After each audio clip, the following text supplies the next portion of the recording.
Hello mga ka-cooks! Magluluto pala tayo ngayon ng merienda. Ito ang banana cheese ball.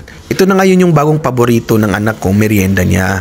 So bali, gagamit lang tayo ng 4 na hinog na saging na saba, tas imamash natin to ng maigi.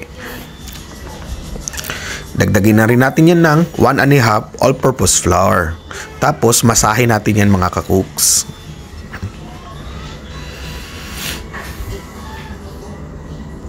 Masahin lang natin ng maigi.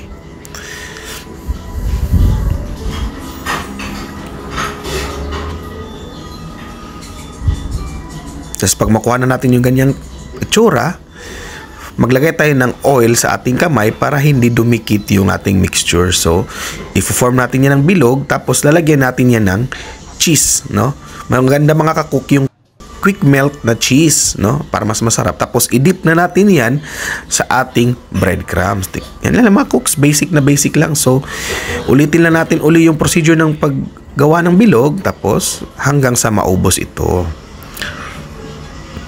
Basic na basic lang mga ka-cooks. Pwede rin tong mga pang merienda at lalong pwede rin tong pang negosyo mga ka-cooks. Sulit na sulit.